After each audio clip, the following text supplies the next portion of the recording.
Assalamualaikum warahmatullahi wabarakatuh. Selamat pagi anak-anakku yang soleh dan soleha. Apa kabar? Semoga anak-anak sehat selalu ya dan tetap semangat belajar di rumah. Alhamdulillahirrahmanirrahim.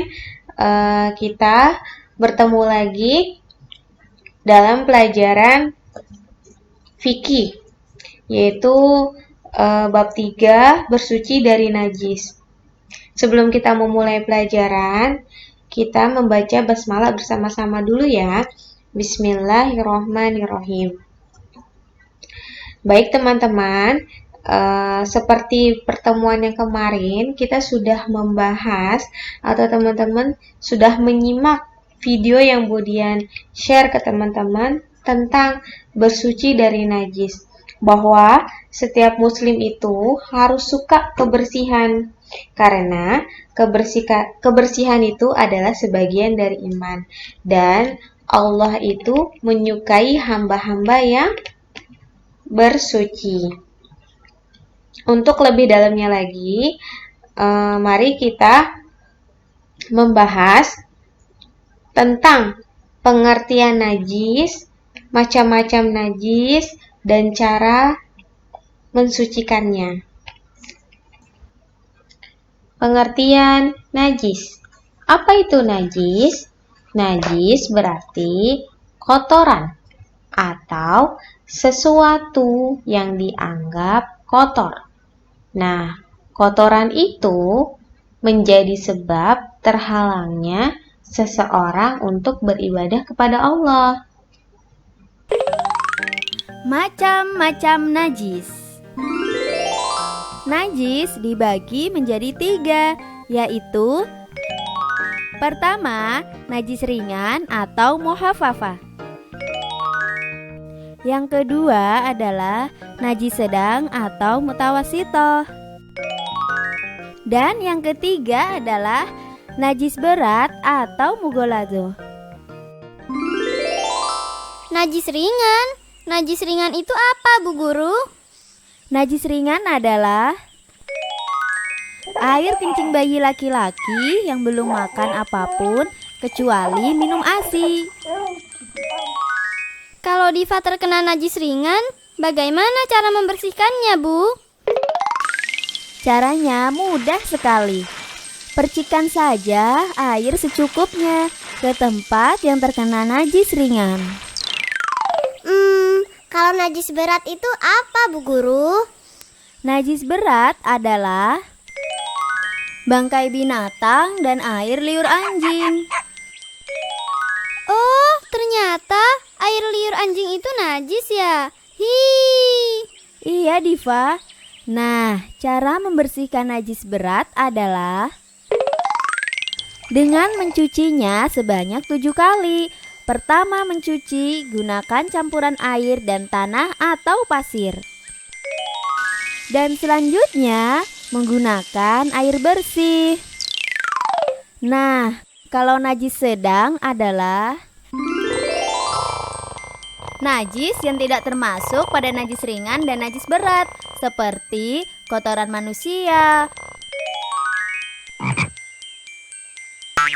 kotoran hewan, dan lain-lain. Cara membersihkan najis sedang mudah sekali. Benda yang terkena najis sedang dicuci sampai bersih, hingga bau, rasa, dan warna najis yang melekat hilang. Yaitu tentang hukum terkait najis. Ada beberapa ketentuan hukum Islam terkait dengan benda-benda yang terkena najis.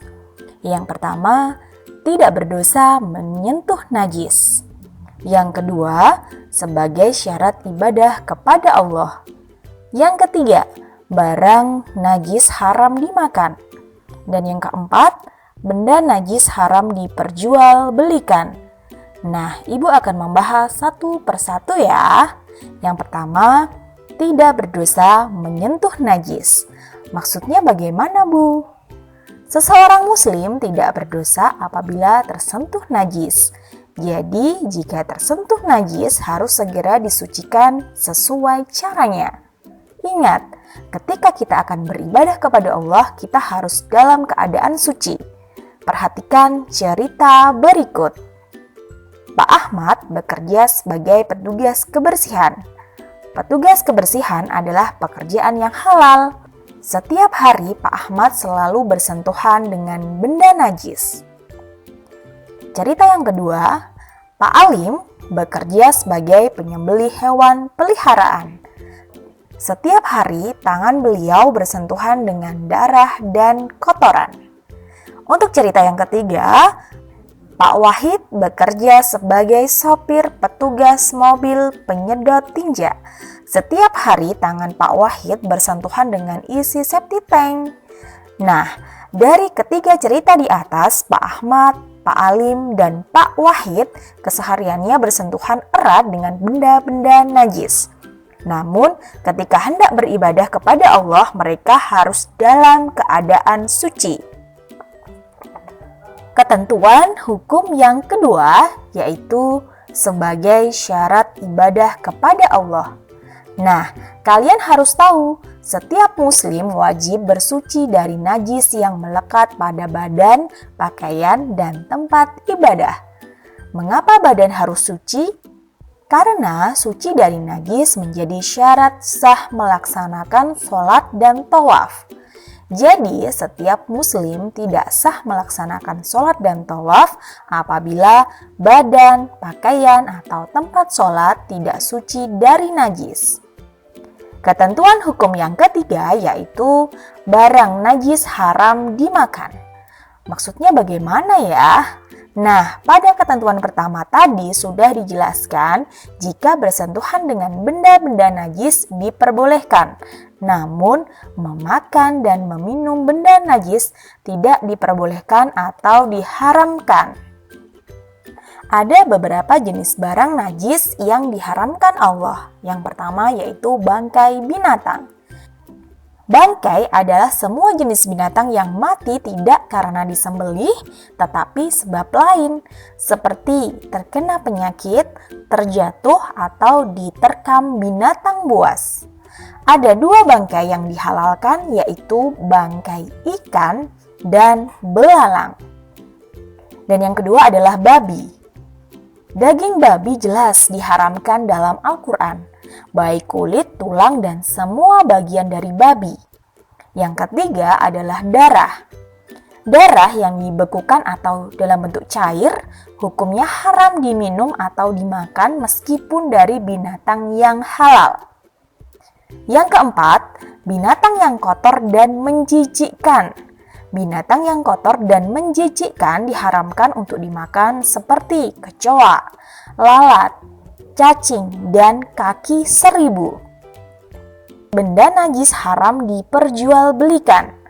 Benda najis haram untuk diperjualbelikan yang biasanya mengandung racun atau zat lain yang dapat mematikan. Selanjutnya, kita akan belajar najis-najis yang dimaafkan atau najis ma'fu. Ada beberapa contoh najis yang dimaafkan. Yang pertama, darah yang berasal dari jerawat, sedikit ataupun banyak. Yang kedua, debu di jalanan yang mengenai pakaian atau anggota badan. Yang ketiga, mulut anak kecil yang terkena muntahan sendiri. Yang keempat, sisa darah yang ada pada potongan daging.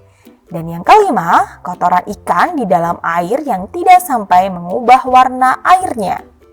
Yang keenam, najis yang berasal dari darah binatang yang tidak mengalir darahnya seperti darah nyamuk. Yang ketujuh, nanah bisul baik bercampur darah ataupun tidak. Dan yang kedelapan, percikan darah yang mengenai orang yang suka menyembelih hewan ternak. Nah, itu tadi adalah contoh-contoh najis yang dimaafkan. Gimana? Sudah paham materi yang Bu Guru sampaikan?